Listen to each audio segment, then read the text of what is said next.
벌고 잘 살자. 네, 안녕하세요. 굿모닝 팍스 인베스테이너 진행을 맡은 이세란 이주원입니다. 네, 어제 또 한번 블랙 먼데이 찾아오나 했는데 다행히도 재현되지 않았는데요. 귀신도 매번 같은 귀신이 찾아오면 이제 막 친구를 먹을 수도 있을 것 같은데 이놈의 블랙 먼데이, 막 블랙 웬즈데이 이런 블랙은 찾아올 때마다 등골을 서늘하게 하는 것 같습니다. 저는요, 요즘 가장 부러운 사람이 네. 주식을 아직 안 한 사람이거든요. 우리 주원 씨는 누가 가장 부러우세요? 네, 저도 주식창 보면서 참 우울하고 할 때가 많은데 지금 이제 연휴를 앞두고 그냥 여행 계획을 짜고 이런 친구들이 제일 부러운 것 같아요. 네, 그렇습니다. 그래도 이런 하락장이 영원히 하락하진 않으니까요. 네. 우리 적을 알아야, 그리고 나를 알아야 우리 이길 수 있다고 하는 것처럼 네. 우리 시장이 적은 아니지만 우리 시장에서 이기려면 어떻게 네. 해야 될까요? 요즘은 좀 시장이 적 같기도 한 것 같습니다. 오늘 우리 방송 함께 하시면 이 적 물리칠 수 있을 것 같습니다. 핫 이슈부터 경제 지식까지 그리고 미국장, 국내장까지 알아볼 거니까요.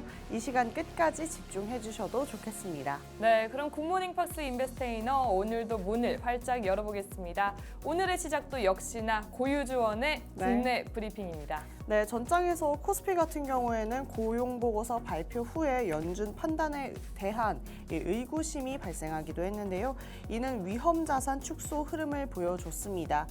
미국 주식시장은 고용지표 둔화 확인 후에 나온 이 여는 위원 발언에 따른 정책 금리에 대한 혼란 속에서 하락하며 장을 마감했었죠. 8월 비농과 취업자 전월 대비 14만 명 증가하는 모습이었는데 이는 예상치를 하회하는 모습이었고 직전 3개월 평균도 코로나 이후 최저치였습니다. 실업률 역시나 4.2% 후퇴하긴 했는데요. 광의 실업률은 7.9% 오름세 보였습니다. 이에 따라서 고용 둔화에 대한 신호가 선명해지는 하루가 아니었나 싶습니다. 존 윌리엄스 뉴욕 연은 총재는 경기가 식어가고 있다라고 이야기했습니다. 거기에 더불어서 윌러 연은 이사의 비컷 시서 발언이 있었습니다. 이 연준 기존 판단에 대한 의구심을 증폭시키기에 확실했다라고 말씀드릴 수 있을 것 같고 이거는 또 시장 금리와 달러 하락이라는 결과를 초래하기도 했습니다. 이건 결국에 엔화 강세로 이어졌는데요. 엔화 강세가 이어지면 어떻게 되죠? 엔캐리 트레이드의 청산에 좀 우려감이 또 증폭이 되겠죠. 그러면서 그것이 반도체 업종 차익 실현 매물 출회로 이끌지 않았나 생각해 봅니다. 코스피 같은 경우에는 52주 신고가 종목들이 있지 않았습니다. 반면 신저가는 종목이 106개로 장 초반에 2,500포인트를 이탈하면서 과매도권 진입 후에 낙폭을 축소해나가는 흐름 보여줬습니다. 자동차, 2차 전지, 화장품 업종 저가 매수세가 좀 유입이 됐고요. 삼성전자는 5거래일 연속 외국인들이 매도세를 좀 보여주면서 6만 원대를 등락하는 모습 볼 수가 있었습니다. 시총 상위 대형주의 저가 매수세가 좀 부재한 영향에 이 낙폭 축소 폭도 제한되는 흐름 보여졌습니다. 금주에 아이폰 16이 또 출시가 되고 대선 토론 등 중요한 이벤트가 즐비한 만큼 이 앞서서 다음 주에 우리가 추석을 앞두고 있잖아요. 계속해서 관망세 이어지지 않을까 싶습니다. 코스닥 같은 경우에는 저가 매수세의 하락폭 회복하는 모습이었습니다. 이에 제약 바이오나 화장품 같은 경우에는 강세를 보여줬고요. 2차 전지 같은 경우에는 약세를 보였습니다. 금주 중으로 이 미국 생물보안법 표결에 붙여질 전망이 있습니다. 또 통과 기대감과 저가 매수세에 힘입어서 제약바이오 강세 보일 것으로 예상됩니다. 한편 에코프로 에코프로 같은 경우에는 테슬라, 알버락 속락 영향에 전거래일에 이어서 전장에서도 52주 신저가를 경신했습니다.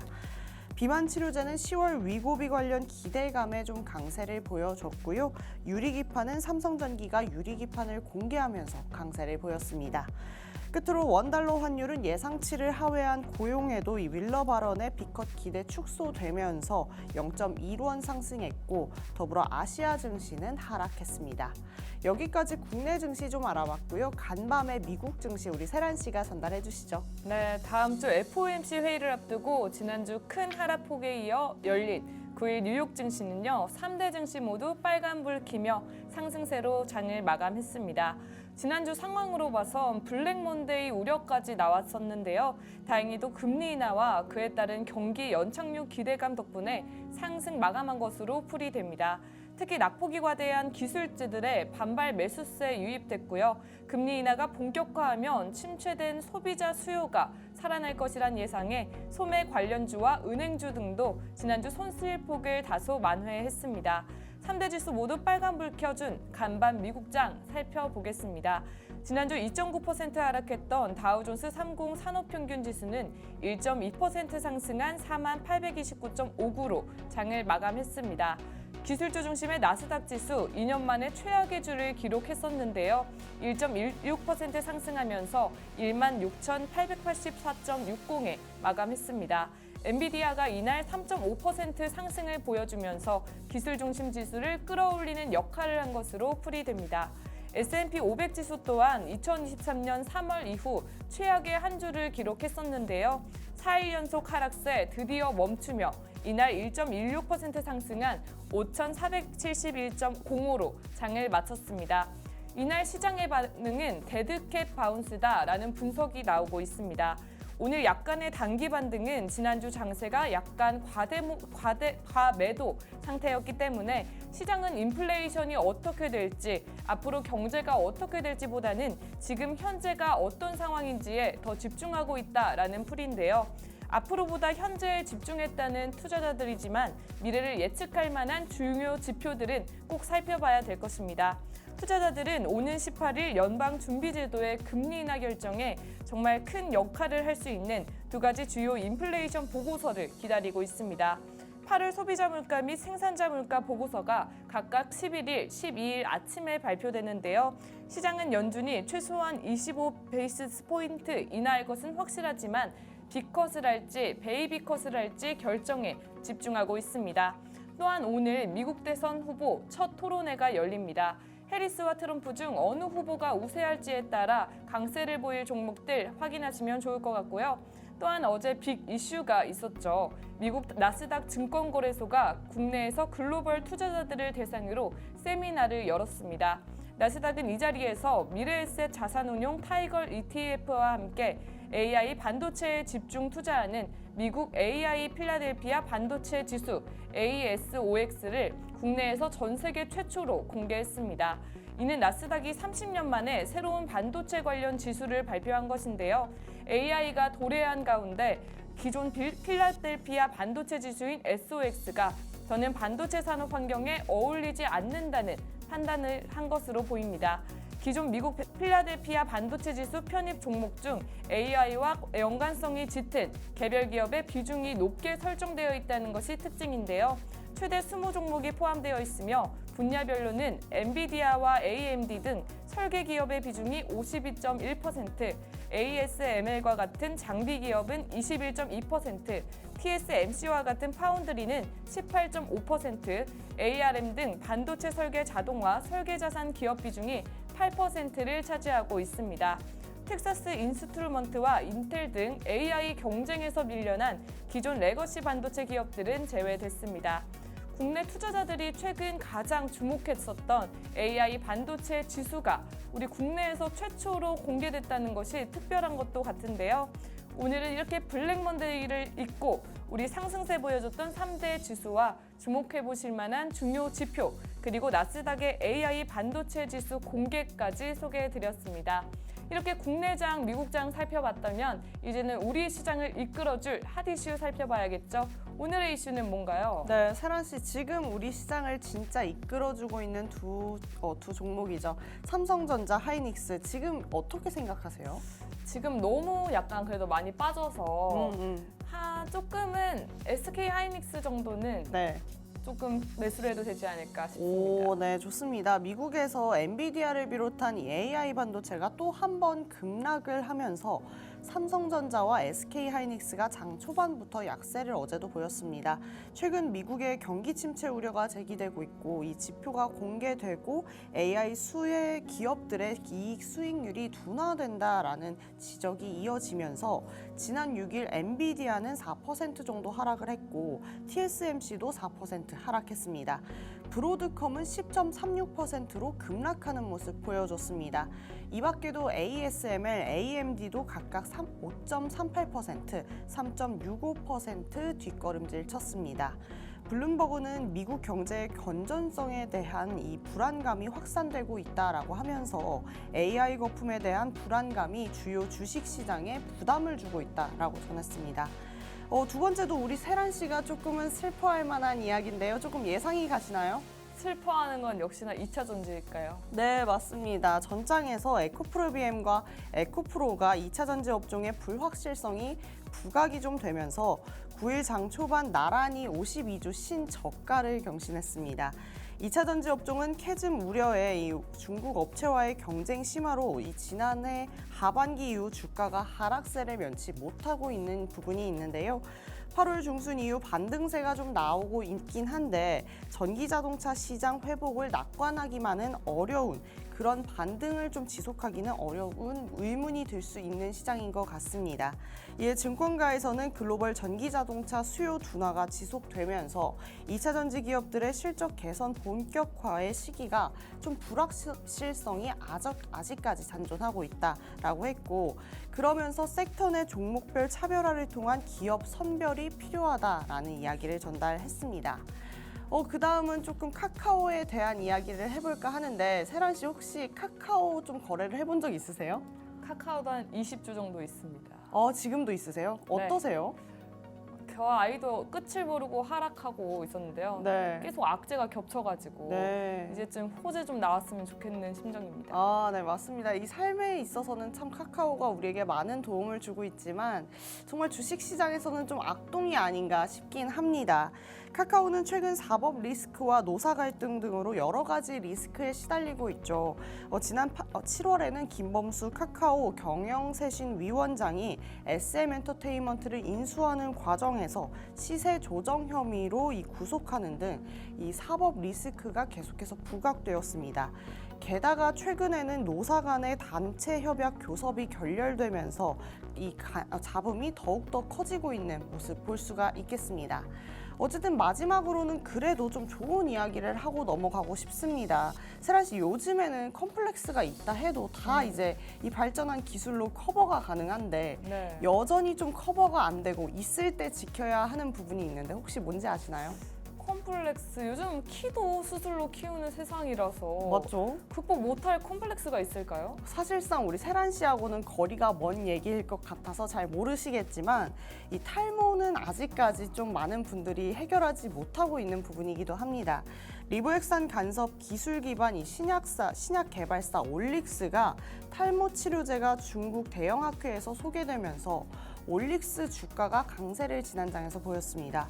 올릭스는 중국에서 개최된 모바일 연구학회에서 자사의 탈모 치료제가 소개가 됐다라고 8월에 발표한 적이 있었는데요. 이번 발표에서 허창훈 교수는 한국에서 현재 그리고 향후 안드로겐 탈모 치료증이라는 탈모증 치료라는 주제로 국내 남성형 탈모 치료의 현황과 차세대 치료법을 공개했다라고 합니다. 이렇게 어려운 시장이지만 우리 시장에서도 좋은 소식 보내주고 있는 기업들이 있는 만큼 앞으로도 좀 희망적인 생각 해봤으면 좋겠습니다. 우리 세란 씨가 준비한 핫이슈는 또 어떤 게 있나요? 네, 오늘 세란버핏의 핫이슈는요. 우리 앞서 새로운 AI 반도체 지수를 발표했다라는 희망찬 분위기를 반전해서 추락하고 있는 반도체주 준비했습니다. 국내 3대 반도체주 하면 단연 삼성전자, SK하이닉스, 한미반도체 떠오르실 텐데요. 한창 주가를 달리던 우리 3대 반도체주들 경기 침체 우려와 미국 대형 기술주 부진, 실전 악화 전망 등 겹악재에 연신 하락하는 모습 보여주고 있습니다. 반도체주 최고점 대비 현재 주가 먼저 살펴보겠습니다. 삼성전자 87,800원에서 67,500원으로 23.1% 하락했고요. SK하이닉스 24만 1,000원에서 15만 7,000원으로 34.9% 하락했습니다. 한미반도체는 18만 9,000원에서 9만 7,600원으로 무려 48.4% 급락세 보였습니다. 주원 씨, 이렇게 반도체들이 하락세 보이는 이유가 뭐라고 생각하세요? 조금 인정은 못하겠지만 그래도 엔비디아가 좀 아쉬운 실적을 내줘서가 아닐까 싶은데요. 네, 맞습니다. 가장 먼저 꼽을 수 있는 이유는 엔비디아에 이어 브로드컴까지 미국 주요 AI 반도체주들이 실적 발표 후 급락을 하면서 국내 반도체주가 이러한 영향을 받은 것으로 보이는데요. 엔비디아, 브로드컴 등 미국 기술주들이 고평가되어 있다라는 우려 속에서 발표했던 실적이 시장의 기대치에 미치지 못했기 때문입니다. 엔비디아는 122%의 성장률을 발표했으나 기존의 200%가 넘는 성장률에서 성장률이 둔화됐다는 점이 큰 악재로 반영되었고요. 지난 6일 발표된 브로드컴의 2024년 3분기 실적은 컨센서스를 상회했지만 다음 분기 가이던스가 시장 기대에 못 미치면서 주가가 10.4% 급락했습니다. 끝없이 성장했던 엔비디아가 또 한 번 성장했음을 발표했음에도 우리 브로드컴이 정말 좋은 실적을 발표했음에도 이렇게 주가가 하락한 것을 보면 우리 시장의 눈높이가 얼마나 높아졌는지 말해주고 있는 것 같습니다. 또한 경기에 민감한 반도체 산업 특성상 현 시점에서 상승 호재가 딱히 없고 특히 국내 반도체 업체 주가는 지난달 폭락장 이후 제대로 반등하지 못한 상황에서 또 한 번 급락하면서 이미 AI 반도체 투심이 얼어붙었다라고 분석됩니다. 이렇게 경기 침체 우려와 얼어붙은 AI 반도체 투심 외에도 국내 반도체주들을 끌어내린 악재가 또 하나 존재하는데요. 바로 D램 반도체 수요가 부진할 것이란 전망입니다. 우리 주원 씨 핸드폰 네. 가지고 계시죠? 네, 있죠. 노트북도 계시죠? 네, 있죠. 그럼 이렇게 신제품이 나올 때마다 바꿔주는 편이신가요?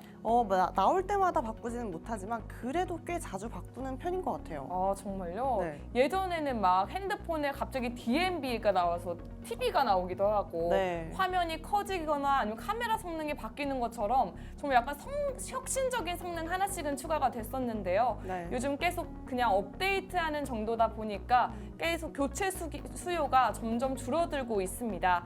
이러한 점은 스마트폰과 PC 판매 부진으로 이어지는데요. 이러한 판매 부진은 결국 D램 반도체의 수요 부진으로 이어지고 있습니다. 즉 스마트폰과 PC 판매 부진으로 메모리 모듈 업체들의 재고가 늘어나며 하반기 메모리 출하량과 가격 상승이 당초 기대치보다 못할 것으로 예상되는 건데요. 이는 반도체주 주가뿐만 아니라 반도체주들의 목표가 또한 하향 조정받는 요인으로 작용받고 있습니다. 그렇다면 우리 반도체주 다시 힘을 낼 수 있는 호재는 없을까요? 전체 D램 수요의 40%를 차지하는 스마트폰이나 PC 수요가 부진한 것과 달리 고대 역폭 메모리 HBM과 서버용 B2B 반도체들의 수요는 여전히 견조합니다. 이로 인해 삼성전자와 달리 SK 하이닉스와 한미 반도체는 이달 들어 주가 하락을 다소 멈췄고 9일에는 소폭 상승하기도 했는데요. 다만 삼성전자의 현재 주가는 경기 침체를 선반영한 저평가된 상태라는 의견도 나오며 저가 매수세 유입되고 있긴 합니다. 또한 엔비디아와 애플의 신제품 출시를 주가 반전의 모멘텀으로 꼽고 있는데요. 엔비디아의 최첨단 반도체 블랙윌 제품이 연내 공급될 경우 수요 불확실성이 제거되며 반도체 업종의 V자 반전이 나올 수 있다라는 분석이 나타나고 있고요. 애플의 신제품 발표 이후 이미 가격 조정을 받은 인공지능주의 주가 보관력이 생성될 수 있다며 아이폰 16 판매 증가가 우리 정보기술 업종의 수요와 실적 회복에 기여해 주가 반등을 견인할 수 있다고 분석하고 있습니다. 제가 앞서 우리 엔비디아의 실적 발표 전에 이미 실적은 모두 다 좋을 것으로 예상하고 있기 때문에 그 기대를 뛰어넘는 실적을 발표하거나 아니면 AI로 새로운 비즈니스 모델을 발표해야만 추가 상승을 이끌어낼 것이다 라는 말씀을 드렸었는데요. 이렇게 우리 엔비디아와 애플의 신제품 발표가 이런 상승 모멘텀으로 작용해줘서 우리 반도체주 다시 한번 힘을 낼 수 있길 응원해 보겠습니다. 이렇게 해서 오늘 핫이슈 마쳐보도록 하겠습니다. 우리 다음 시간은 우리 생활 속에서 이렇게 접목할 수 있는 경제 이야기 시간이잖아요. 네. 오늘은 어떤 이야기 준비해 주셨나요? 오늘 생활 속의 경제 이야기 시간에는 지금 현재 우리 경제 상황과 전망에 대해서 좀 얘기해보면 어떨까 싶습니다. 네, 좋습니다. 이렇게 현재를 알아야 미래를 대비할 수 있으니까요. 오늘도 저희와 함께 중요한 경제 이슈들 다뤄보면서 우리 시장 잘 살펴보도록 하겠습니다. 요즘 경제가 참 어렵습니다. 물가 상승, 금리 인상 등 정말 여러 이슈들이 겹치면서 많은 분들이 어려움을 겪고 있을 텐데요.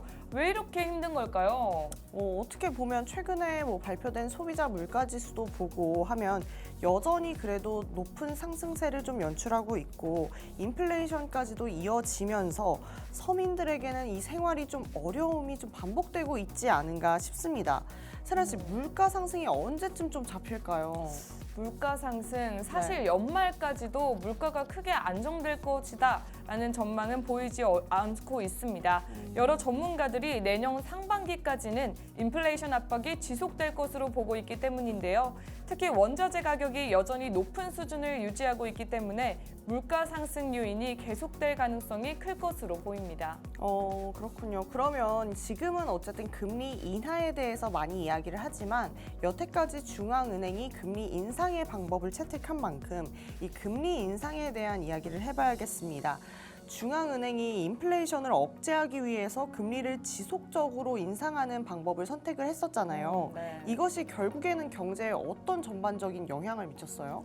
네, 금리 인상은 아무래도 경제에 정말 복합적인 영향을 주고 있는데요. 한편으로는 우리 인플레이션을 잡기 위해 필요한 조치긴 하지만 다른 한편으로는 가계 부채 부담을 늘리고 기업들의 투자 심리를 위축시킬 수 있습니다.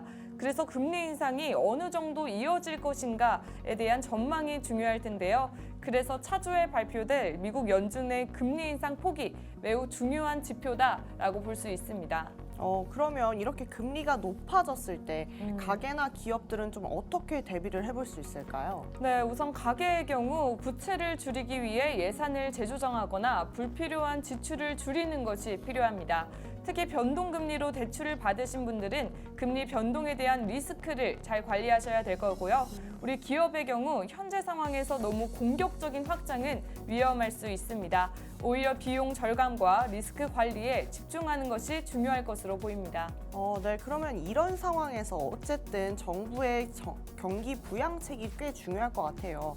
최근에 정부가 이제 경기 부양책을 좀 제안을 했는데 요거에 대해서는 좀 어떻게 평가를 하세요? 네, 정부의 경기 부양책은 일단 경제의 급격한 둔화를 막기 위한 긴급한 대응이란 점에선 긍정적으로 보입니다.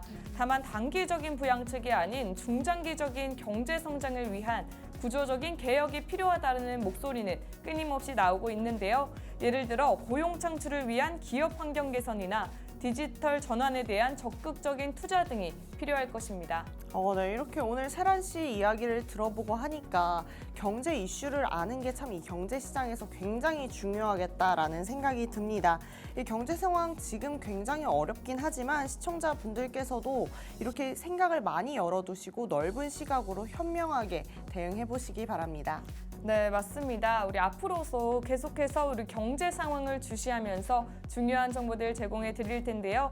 저희는 이렇게 조금 더 쉽고 재미있게 설명을 드린다면 보다 전문적이고 냉철한 판단으로 우리에게 이야기를 전해주시는 분이 있잖아요. 네, 바로 맞습니다. 저희의 멘토님이신데요. 우리 하단에 있는 QR코드를 통해 팍스 통신망에 입장하시면요. 저희 멘토님께서 우리 브리핑까지 해드리니까요. 꼭 한번 입장하셔서 정보까지 챙겨보시길 바랍니다. 또 하나의 공간이 존재되어 있죠. 네, 맞습니다. 우리 세란 씨가 그냥 넘어가는 줄 알고 제가 섭섭할 뻔했습니다. 유튜브에 팍스탁 세 글자 치시고 들어오시면 저희 팍스 인베스테이너가 재미있는 영상 많이 준비해놨고요. 저희 방송 다시 보기 언제든 하실 수 있고 또 다른 멘토님들의 투자 의견까지도 쉽게 알아가실 수 있는 영상 많이 있으니까요. 들어오셔서 활용해 보셨으면 좋겠습니다. 저희는 또 이렇게 여기 1부를 좀 마무리하고 빠르게 2부에서 만나 뵈야겠죠. 그때까지 채널 고정!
네, 안녕하세요. 팍스 인베스테이너 세란 버핏입니다.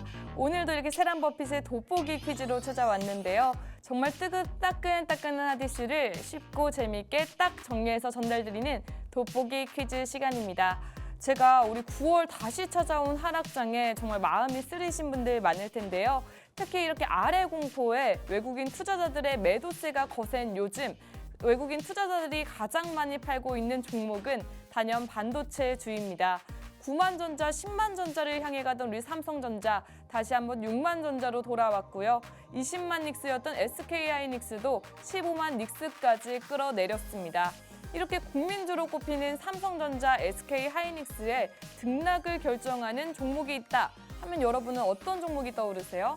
엔비디아가 떠오를 텐데요. 하지만 엔비디아 이전에 반도체 제왕으로 꼽혔던 기업이 있다라고 어제 소개를 드렸는데 기억하시나요? 바로 인텔입니다. 오늘은 그 인텔에 대해서 조금 더 빨리 얘기해보고요. 이 인텔의 주가 하락의 원인까지 오늘은 소개해드리도록 하겠습니다. 어제 방송을 놓치신 분들을 위해서 빠르게 설명을 드리자면요. 1986년 쇼콜리 반도체를 다니던 로버트 노이스와 고든 무어는 수영화되고 더 빠른 컴퓨터를 만들고자 집적 회로를 개발하고자 우리 다니던 회사를 그만두고 인텔을 설립하게 되었습니다. 처음에는 주로 SRAM이나 롬 반도체를 생성했었는데요. 별다른 성과를 내지 못했습니다. 하지만 이들에게 효자 상품이 하나 탄생하는데요. 바로 인텔 1103입니다.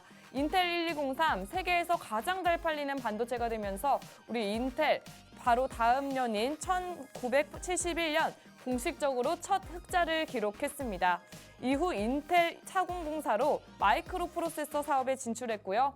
인텔 8008의 성공 덕분에 메모리 반도체 사업은 마이크로 프로세서 사업과 동시에 1970년대 인텔 성장을 견인하는 두 쌍두마차가 되었습니다. 그런 인텔에게 치킨 게임을 걸어왔던 나라가 있었는데요. 바로 일본입니다. 일본이 미래를 위해 그 분야 첨단 산업이었던 반도체 산업에 진출하겠다며 1980년 메모리 반도체 시장에 뛰어들었습니다. 그런데 1983년부터는 일본 정부를 등에 업고 가격 공세를 펼쳤었는데요. 이렇게 일본이 일본 정부를 등에 업고 가격 공세를 펼치자 우리 반도체 가격이 우리 1984년 3개월 동안 메모리 가격이 40%나 폭락하면서 인텔은 원가조차 회수하지 못하게 됐습니다. 하지만 이듬해인 1985년이 되자 상황은 더욱더 악화됐고요. 결국 인텔은 실적 악화로 인해 1985년 메모리 반도체 시장에서 철수해야 했습니다. 또한 인텔은 직원을 2만 4천 명에서 1만 8천 명으로 줄였고요. 1986년 메모리 사업을 완전히 정리했습니다.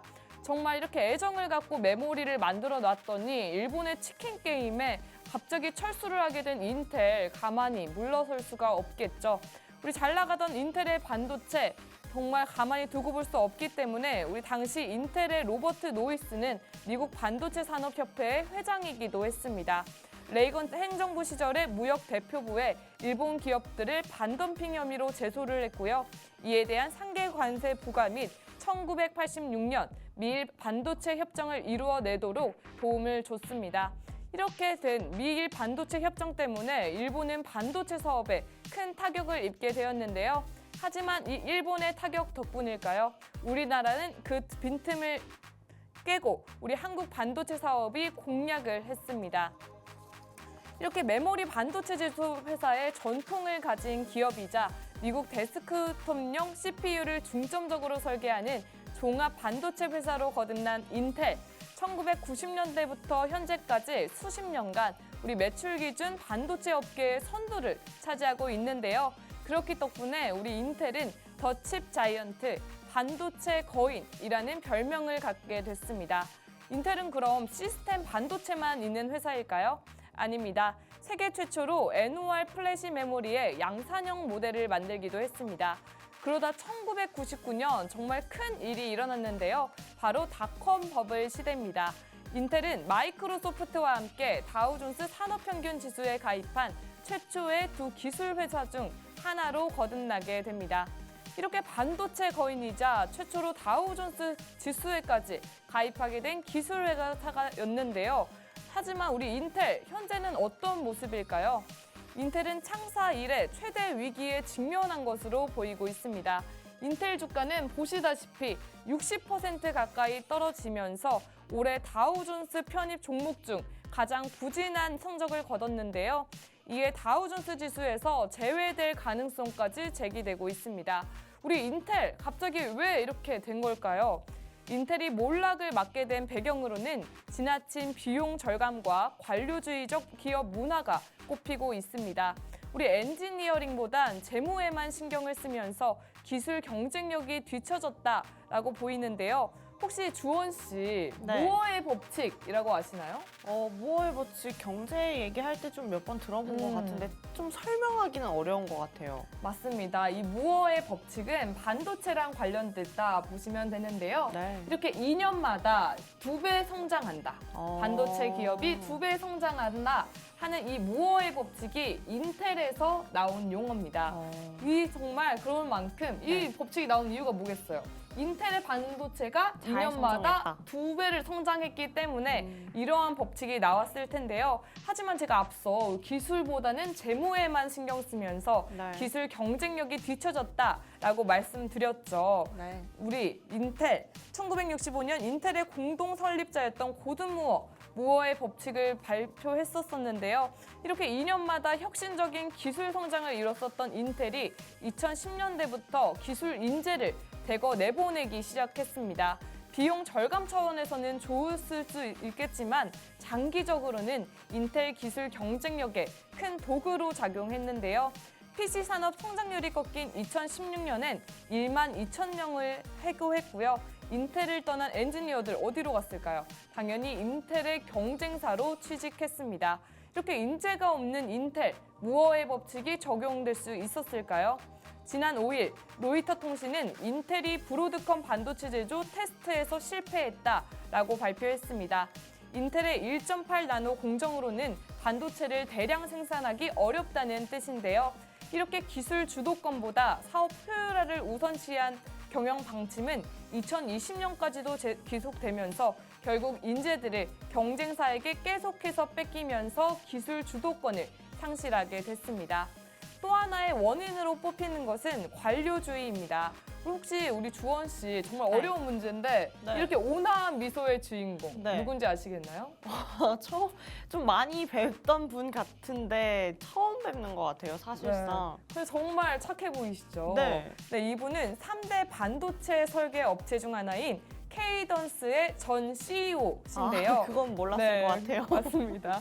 이렇게 인텔의 파운드리 사업 복귀 과정에서 설계 구현 노하우를 전수해주지 않을까 하는 기대감에 우리 2년 전 이사회에 합류하신 분입니다. 이 리프탄이라는 케이던스 전 CEO님 최근 갑작스럽게 사임을 결정하셨는데요. 최근 인텔 이사회를 떠난 리프탄 쓴소리를 남겼습니다. 이분은 인텔은 위험 회피적이고 관료주의적 문화에 빠져 있다며 비대해진 인력 구조, 위험 회피적인 문화, 뒤떨어진 인공지능 전략에 실망했다라고 밝혔습니다. 이렇게 세계 최고 반도체 기업에 올랐던 인텔이 위험을 기피하고 무사 안일만을 추구하는 사내 정치로 무너지고 있음을 말해 주신 건데요. 이렇게 해서 우리 관료주의적 문화 그리고 기술 인재들을 달고 뺏긴 우리 인텔 또 하나의 악재가 남았습니다. 우리 현재 글로벌 인공지능 산업을 선도하는 기업으로 꼽히는 곳이 있죠. 바로 오픈 AI인데요. 이렇게 오픈 AI가 내놓은 챗 GPT는 상당한 관심을 받으면서 오픈 AI는 기업 가치 800억 달러, 약 110조 3천억 원을 웃도는 기업으로 성장했습니다. 왜 갑자기 오픈 AI가 나왔냐고요? 바로 인텔이 오픈 AI 투자를 놓쳤기 때문입니다. 지금으로부터 7년 전 오픈 AI는 엔비디아의 의존도를 낮추면서 자체적인 인프라를 구축하게 해주는 우리 인텔의 투자를 받았었습니다. 하지만 당시 인텔 CEO였던 밥 수완은 AI 모델이 가까운 미래에 출시될 리는 없고 투자 비용 회수가 어려울 것이다 라고 판단하면서 오픈 AI 투자를 안 하는 것 포기했는데요. 이렇게 인텔이 오픈 AI 투자 기회를 놓친 대가는 너무나도 컸습니다. 컴퓨터 칩 분야를 이끌었던 인텔이 인공지능 시대를 맞으면서 정말 전략적 불운 중 하나로 꼽히고 있는데요. 이는 인공지능 시장 패권 경쟁에서 10년 넘게 계속해서 실패하는 요인으로 꼽히고 있기 때문입니다. 1968년 설립 이후 사상 최대의 위기를 맞은 인텔, 어떠한 대책을 내놓고 있을까요? 인텔은 올 2분기에만 2조 원이 넘는 손실을 내면서 수익성 악화로 올해 4분기부터 배당을 중단하고 연내 전체 직원의 15%에 해당되는 1만 5천 명을 감축하겠다고 밝혔습니다. 또한 인텔은 수익성 개선을 위해 자회사인 프로그래머블 반도체 업체 알테라와 자율주행 시스템 업체 모빌아이 지분을 매각하는 등 사업을 정리하는 방안도 검토하고 있는 것으로 보입니다. 이렇게 인텔이 다우존스 지수에서 정말 제외된다면 이 자리를 메꿀 수 있는 종목으로 꼽히는 것이 또 하나 있는데요. 바로 엔비디아입니다. 올해 주가가 160% 이상 상승했던 엔비디아는 생성적인 AI를 구동하는 데 있어 칩이 하는 필수적인 역할 덕분에 세계에서 가장 가치 있는 회사로 꼽히고 있기도 하는데요. 하지만 우리 다우존스는 좀 더 안정적인 주식을 선호하는 반면 우리 엔비디아는 변동성이 너무 크다라는 우려도 함께 나오고 있습니다.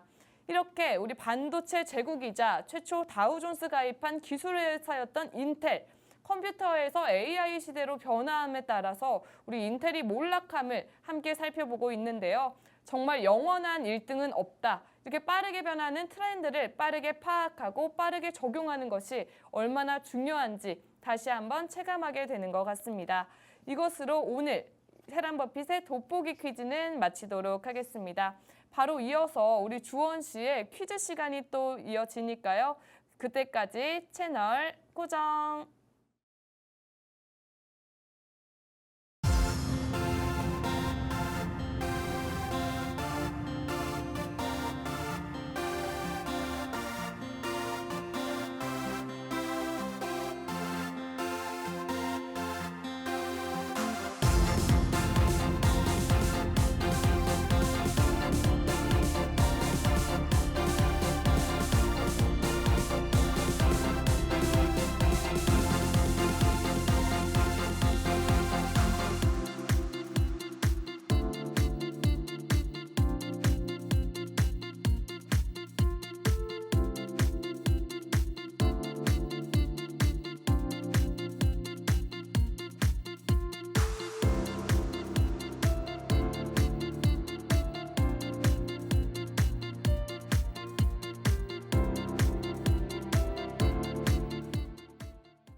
네, 이렇게 바톤을 이어받아서 주사인 볼트 타임이 되었습니다. 오늘은 또 어떤 특별한 이야기가 준비되어 있을지 기대해 보시면서 출발해 보셔도 좋겠습니다. 오늘 같은 경우에도 어떤 종목들이 우리 시장에서 어떠한 역할을 해줄지, 그리고 우리 시장이 지금 어떠한 상황을 직면하고 있는지에 대해서 좀 이야기해 볼까 합니다. 먼저 우리 한국 증시에서 코스피 같은 경우에는 미국 경기 침체가 좀 우려가 되면서 하락을 했습니다. 미국 ADP 민간 고용이 좀 부진하면서 고용보고서 경계심이 확대가 된 것인데요. 전일 브로드컴이 매출과 가이던스가 좀 실망스럽게 발표를 하면서 반도체 투심이 약화가 되었죠. 밸류업 관련주도 이에 차익 실현 매물 출회하면서 약세를 기록하기도 했습니다. 전일 전거래일 대비해서 하락하면서 장을 마감했던 이 코스피처럼 코스닥 또한 미국 고용보고서 경계심에 하락하는 모습 보여줬습니다. 투자 심리 악화되면서 2차 전지 제약바이오가 약세를 좀 보여주면서 시작을 했었습니다. 미국 증시 같은 경우도 마찬가지입니다. 고용지표 실망에 하락하는 모습 계속해서 보여줬죠. 미국 8월 비농업 고용이 예상을 좀 큰 폭으로 하회하면서 고용 악화에 따른 성장 우려가 좀 부각이 되었습니다. 실업률은 전월치보다 하락하긴 했습니다만 시장 자체는 비농업 고용 지표에 오히려 주목하는 양상을 보여주기도 합니다. 한편 AI 모멘텀이 약화되면서 필라델피아 반도체 지수까지도 하락하는 모습 보여줬습니다. 거기에 3대 지수는 전거래일 대비해서 하락하면서 마감을 했는데 이는 달러 인덱스와 미국 고용지표 부진에도 관망세가 유입되는 상황 연출해줬습니다. 거기에 국제 유가와 미국 고용지표 부진에 수요 우려되면서 부진한 모습 미국에서 계속해서 보여줬다라고 말씀드릴 수 있을 것 같습니다. 이쯤 되면 우리가 이제 반도체 이야기 안 할 수가 없을 것 같습니다. 미국 8월 비농업 고용이 약 14만 명 증가하면서 이 전월 대비 증가를 했지만 시장 예상치 자체는 하회를 했고 특히 6월 데이터와 7월 데이터가 추가로 하향된 조정된 부분이 있었죠. 즉 8월 데이터도 이후에 추가 하향되면 어떡하지? 라는 우려가 또 따르는 것으로 보여집니다. 이에 리세션 우려가 재부각되면서 금요일 미국장에서 굉장히 급락하는 모습 볼 수가 있었습니다. 여기에 여러 기업들이 AI 관련 사업 실적치를 예상치를 좀 하회하는 모습, 그거에 따라서 AI 투자 피크 기대가 좀 과도했다라는 것을 우리가 좀 다시 한번 확인할 수 있는 기회가 됐던 것 같습니다. 엔비디아에 이어서 등판한 브로드컴, 이 브로드컴이 반도체의 구원 투수가 되어줄지 좀 기대가 있었는데요. 그러지는 못했습니다. 브로드컴이 매출 가이던스가 이 컨센서스를 약 고작 1억 달러 낮았지만 컨센서스보다 높은 가이던스로 연매출을 보여줬던 우리 엔비디아도 주가가 낮아졌기 때문에 주가가 올라가기에는 우리 브로드컴에게는 좀 역부족이지 않나라는 생각을 해봅니다. 이런 상황에서 애플은 AI 기반의 디바이스를 이번 주에 또 발표하기로 했죠. 그러면서 또 중요한 것은 고용 데이터 역시나 둔화 추세를 보여주고 있다는 것입니다. 이러한 결과로 가장 많은 영향을 받을 수 있는 것이 이 삼성전자가 아닐까 싶은데요. 삼성전자 주가가 내리막길을 걸으면서 배당금을 포함한 1년 수익률조차도 마이너스에 전환했다라고 합니다. 삼성전자 주가를 떠받쳤던 이 외국인들이 계속해서 좀 빠져나가는 모습 보여주고 있었고요. 삼성전자는 이 AI 핵심 반도체인 HBM 시장에서 SK하이닉스에게 뒤처지는 모습 계속해서 보여줬죠. 그러면서 올해 상반기 주가가 상승폭이 상대적으로 좀 제한되는 모습 보여줄 수밖에 없었습니다. 지난달부터 경기 둔화에 따라서 반도체 수요가 둔화할 수 있다라는 우려가 좀 커지면서 연중 상승률이 지난달부터 하락 전환하기 시작했습니다. 그러면서 삼성전장에서 하락의 가장 큰 원인을 하나 꼽자면 외국인 팔자가 아닐까라고 이야기하고 싶습니다. 삼성전자 주식을 사들였던 외국인들은 지난달부터 이달 6일까지 강하게 매도세를 좀 보여주고 있습니다.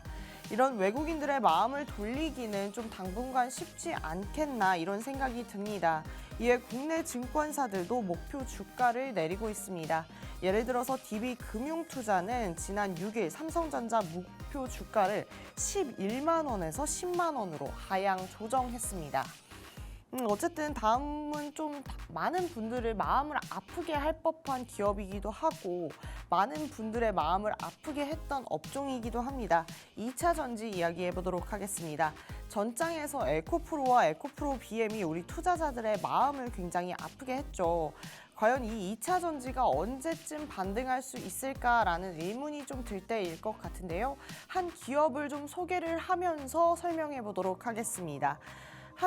한솔케미칼입니다. 이 한솔케미칼의 하반기 실적은 메모리 반도체 업황 개선에 따른 이 전방 고객사들의 가동률이 상승하면서 개선되지 않을까 싶었는데요. 다만 반도체를 제외한 다른 부분들의 실적 회복세가 굉장히 좀 좋지는 않습니다. 더불어서 반도체마저도 업황이 좀 좋게 나가고 있지 않잖아요. 그런 부분에 있어서 이 한솔케미칼을 계속해서 좀 지켜봐야 되는 부분이 있지 않을까 싶습니다.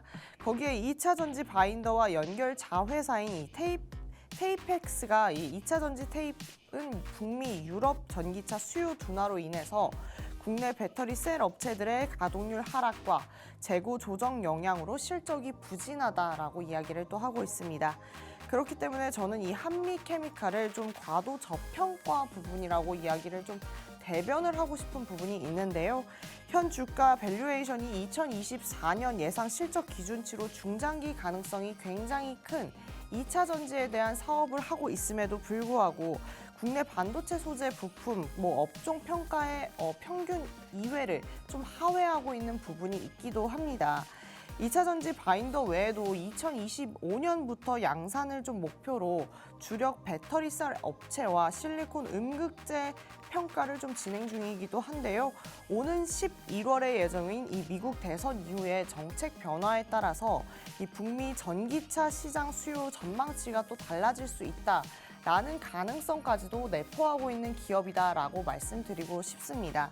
어쨌든 이 대선이 좀 리스크도 있겠지만 이러한 가능성까지도 2차 전지주에게는 굉장히 많이 보여줄 수 있는 이벤트이니만큼 지금 2차 전지 관련주가 가지고 계시다라고 하신 분들은 이 대선 토론까지 완벽하게 좀 지켜보셔야 할 것 같습니다.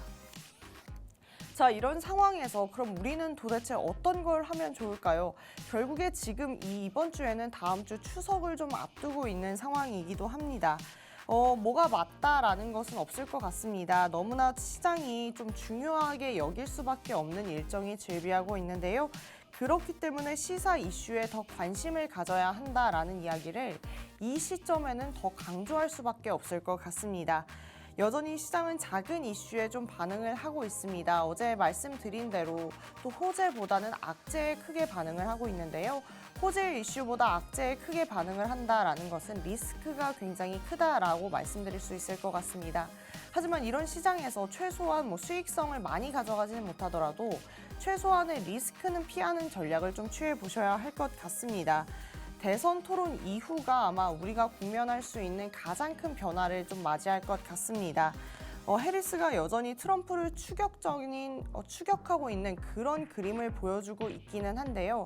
이 대선을 통해서 어떤 쪽이 좀 우세를 가져가냐에 따라서 어떤 종목이 잘 가줄지 또 우리 국내에서도 어떤 업종들이 좀 잘 가줄지를 우리가 좀 판단해 볼 수 있지 않을까 싶습니다. 이 상승세 누가 가져가냐에 따라 우리 종목들 좀 많이 움직일 텐데요. 지금 외국인들의 투자자의 좀 역할이 좀 큰 상황이기도 합니다. 삼성전자 같은 경우에도 외국인들이 많이 덜어내고 있는 만큼이나 좀 외국인 투자자들의 움직임 또한 동향 파악도 또 중요할 것 같습니다. 오늘 이렇게 시장 이야기까지 해봤는데 우리 세란 씨, 이 부분 오늘 좀 어떻게 들었는지 궁금합니다. 어떠셨나요? 저는 소개해주신 모든 종목을 또 갖고 있는 사람으로서 요즘 반도체주, 2차 전지주 네. 다 하락하고 있잖아요. 네. 그래서 저는 아까도 말씀드렸지만 주식을 아직 시작하지 않은 사람이 위너다 네. 이런 생각도 하지만 이미 네. 저희는 시작을 했기 때문에 네. 좀 나는 이 종목, 이 네. 기업에 정말 장기적으로 투자할 만한 가치가 있다 하시는 분들은 저가 매수의 기회로 사용해 보셔가지고 네. 물타기도 해보시면 좋을 것 같고 네. 아니면 평소에 약간 눈여겨보고 있었는데 너무 비싸다. 사실 저는 SK 하이닉스 네. 20만 전자 간 이후로는 보고 있지도 않았거든요. 하지만 지금은 15만 전자니까 네. 조금 더 반도체주 디램은 수요가 떨어졌지만 네. HBM 아직도 견고하다. 이렇게 생각이 드신다면 지금을 저가 매수 기회로 사용해 보신다면 또 상승장에서 더 큰 수익으로 함께 웃을 수 있지 않을까. 정말 추석처럼 풍요로운 추석을 맞이할 수 있지 않을까 생각이 듭니다. 네, 좋습니다. 여기까지 이제 우리 세란 씨의 투자 의견까지 들어봤습니다. 하지만 본 방송에서 제공하는 이 정보들은 투자 판단에 대한 조언일 뿐 해당 종목의 가치 또는 상승과 하락을 보장하지는 않는다는 점 유의하셔야겠습니다. 저희는 내일 같은 시간에 또 인사드리도록 하겠습니다. 시청해주신 모든 여러분 감사합니다.